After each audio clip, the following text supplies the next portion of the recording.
Istri kedua sang penguasa, episode 6. Putri, Putri, teriak Wawan frustasi. Wawan telah berdiri di dekat tempat di mana Putri tadi berenang.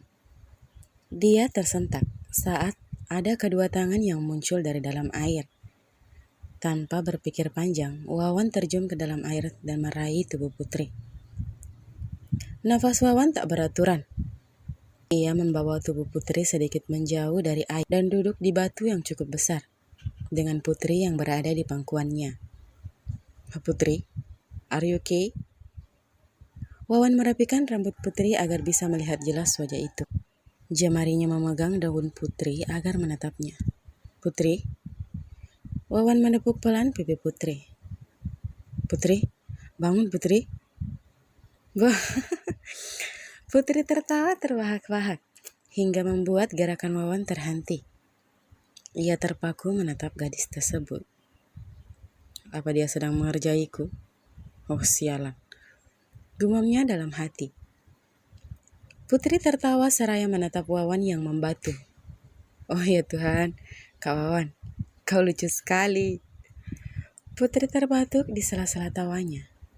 Ia bahkan tidak sadar jika posisi keduanya saat ini terlihat sangat intim. Apalagi tangannya sebelah mengalung di leher Wawan. Apa yang kau lakukan? Geram Wawan tertahan. Ia bahkan sudah tak menggunakan lagi bahasa formalnya. Bagaimana bisa gadis ini tertawa senang di saat dirinya sedang ketakutan? Aku sedang mengerjai Kak Wawan. Jawabnya polos lengkap dengan senyuman. Apa kau tahu kalau itu sangat berbahaya? Berbahaya apanya? Putri kan hanya menahan nafas sebentar, terus memainkan tangan Putri. Itu saja. Apanya yang berbahaya? Putri, geram Wawan. Ih, Kak Wawan kenapa sih marah-marah? Apa Kak Wawan takut dimarahi sama papi kalau Putri kenapa-kenapa? Tanya Putri memasang wajah polosnya. Aku tidak takut itu. Aku hanya takut kalau kau sampai terluka. Dan itu terjadi saat kau bersamaku. Bagaimana bisa aku maafkan diriku? Wawan menjatuhkan kepalanya di bahu Putri tanpa menjawab pertanyaan itu. Ia menghembuskan napas perlahan. Ketakutan yang tadi ia rasakan, kini perlahan mulai memudar setelah melihat gadis itu cerewet kembali. Entah sengaja atau tidak, tangan Putri terulur mengelus rambut hitam Wawan. Dengan wajah polosnya ia bertanya, Kak Wawan kenapa? Duk. Wawan membatu. Darahnya berdesir hebat. Jantungnya memompa 10 kali lebih cepat saat merasakan elusan lembut di rambutnya. Dia menggeram tertahan karena perlakuan Putri yang tak kunjung berhenti. Sedangkan Putri, ia hanya tersenyum senang karena sudah berhasil membuat Wawan khawatir mencarinya. Wawan masih terdiam. Ia ingin mengangkat kepalanya, namun sungguh, ini kesempatan seperti ini tidak akan datang 2 kali.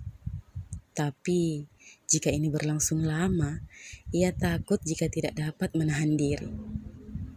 Hingga kemudian, dia menangkap tangan Putri, lalu mengangkat kepalanya. Tatapan keduanya saling terkunci cukup lama. Jangan mengulanginya lagi. Ini sangat berbahaya. Sekarang kita pulang.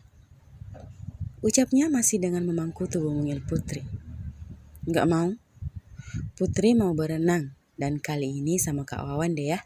Kita main air dulu. Pintanya manja. Enggak. Iya ya, kan udah basah juga bajunya. Putri segera turun dari pangkuan Wawan sebelum pria itu kembali menolak. Lalu menarik tubuh kekar itu dengan susah payah menuju ke dalam air. Wawan menghembuskan nafas kasar. Ia tak dapat menolak ajakan itu. Toh sekarang dia bisa sepuasnya bermain dan menghabiskan waktu bersama sweetie pie-nya. Bukankah itu memang tujuannya? Alih-alih menjaga, tapi menghabiskan waktu berdua bersama dengan sangat dekat seperti ini adalah tujuan yang sebenarnya. Keduanya pun berenang bersama. Sesekali saling melempar air dan berlomba menahan nafas dalam air. Tentu saja dalam hal itu Putri selalu kalah, hingga membuatnya kesal dan Wawan sangat menikmati wajah kesal itu. Selamat sore Tuan Besar, Anda mencari saya? Pak Dim saat ini sudah berada dalam ruang kerja Rikolas. Iya Dim, duduk dulu. Ujar Rikolas mempersilahkan mantan pengawalnya itu untuk duduk di sofa. Pak Dimas merasa harap-harap cemas. Apakah ada sesuatu yang salah? Apa ada pekerjaannya yang tidak beres? Tapi sejauh ini dia merasa semua pekerjaannya aman. Ada apa gerangan? Maaf Tuan Besar, ada apa Tuan memanggil saya? Ini tentang putramu. Jawab singkat Rikolas membuat Dimas tambah cemas lagi. Ada apa dengan Wawan? Apa Wawan melakukan kesalahan Tuan? Iya, dan dia sudah sangat lancang. Rikolas memasang ekspresi seperti biasanya saat ia berhadapan dengan pengawalnya itu. Maaf sebelumnya Tuan Besar, saya akan menegurnya nanti, dan kalau memang perlu saya akan menghukumnya. Tapi kalau boleh tahu apa kesalahannya Tuan Besar? Tanya Pak Dimas dengan suara yang sedikit pelan. Sedari dulu Wawan selalu melakukan tugasnya baik. Bahkan bisa dibilang, ia nyaris tidak pernah melakukan kesalahan dalam urusan pekerjaannya. Wawan adalah orang yang disiplin dan bertanggung jawab. Sebab memang sedari kecil, Pak Dim telah melatih putranya demikian. Meski Wawan tumbuh dengan sifat yang dingin, tapi Pak Dim tahu, putranya bisa bersikap hangat pada orang tertentu. Rikolas menatap Pak Dim tanpa bersuara, hingga membuat Pak Dim seolah tak mampu berkata-kata lagi. Wawan menyukai Putri. Apa? Suara Pak Dim tenggelam dengan keterkejutannya. Bagaimana bisa? Bagaimana bisa Wawan dengan lancangnya menyukai anak majikannya itu? Kenapa dia tidak menyukai wanita lain saja? Kenapa harus Putri? Malam harinya di dalam kamar. Sayang, aku semakin berisi ya, ujar Aurora. Ia telah berdiri di depan meja riasnya, membolak-balikkan badannya ke kiri dan ke kanan, memperhatikan postur tubuh yang sudah sedikit berbeda dari dulu. Al yang awalnya fokus pada ponselnya, kini mengalihkan pandangannya, memperhatikan sang istri lalu kemudian tersenyum. Ya, sedikit godanya. Ia ingin membuat istrinya mengomel. Dan benar saja, 5 detik kemudian, istrinya berbalik menatapnya tajam, tapi tidak mengatakan apapun. Hanya matanya saja yang melotot, menatapnya. Dan itu sangat menghibur bagi Al. Melihat istrinya kesal, itu sangat menggemaskan. Tawa Al pecah seketika. Segera ia beranjak dan memeluk istrinya sebelum wanita itu benar-benar murka. Dan berakhir ia tidur dengan tidak mendapatkan jatah. Ya, selama ini Al tidak pernah absen meminta jatahnya. Apalagi setelah mendengar penjelasan dokter yang mengatakan bahwa dianjurkan untuk melakukan penyatuan lebih sering di usia kandungan istrinya saat ini. Ia pun gencar menjadikan itu sebagai alasan jika Aurora terlihat ingin menolak. Ya, meski sebenarnya ibu hamil itu pun menginginkannya. Mungkin saja ia hanya malu. Sayang, Al melerai pelukan itu, lalu memegang kedua bahu Aurora. Menundukkan sedikit kepalanya agar sejajar dengan kepala Aurora yang memang sedikit pendek ketimbang dirinya. Dengar ya, kau berubah menjadi drum sekalipun. Drum? Aurora menyela. Itu terlalu besar. Apa tidak ada benda lain yang bisa dibandingkanku? Kenapa harus drum? Al menengadahkan wajahnya lalu tertawa lebar. Hal itu membuat ia mendapatkan hadiah pukulan dari Aurora. Aku lagi serius sayang, kenapa tertawa? Apapunlah itu sayang, mau kau sebesar apapun, aku akan tetap sayang dan cinta padamu. Kau hanya perlu ingat itu. Tutur Al serius, menatap Aurora dengan tatapan yang hangat dan lembut. Apa kamu yakin kamu tidak akan mencari wanita lain yang lebih seksi? Aurora sering memikirkan hal itu, dan sekarang ia pun mengutarakannya.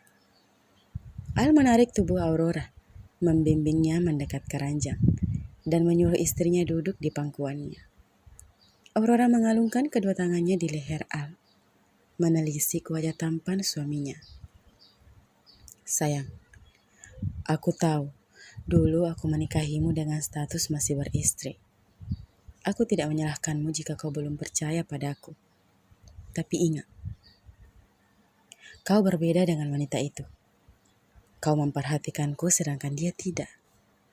Kau memenuhi semua kebutuhanku sedangkan dia tidak.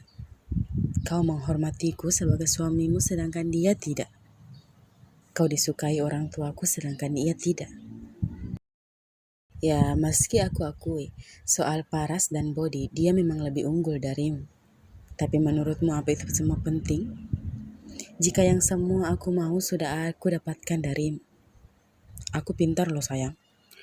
Aku tidak mungkin menyanyiakan orang sesempurna ini hanya untuk mencari wanita yang hanya mengandalkan kecantikan di luar sana. Bermain mungkin? Tanya Aurora. Sayang, umurku bukan untuk bermain lagi. Aku ingin seperti dengan teman-teman kuliahku yang lainnya, menggendong anak, mengasuh anak, bermain dengan anakku. Aku iri jika melihat mereka memamerkan hal itu pada aku. Ucap Al dengan tangan terulur mengelus pipi Aurora. Aku mencintaimu, Aurora. Sangat, sangat mencintaimu. Kau adalah separuh jiwaku.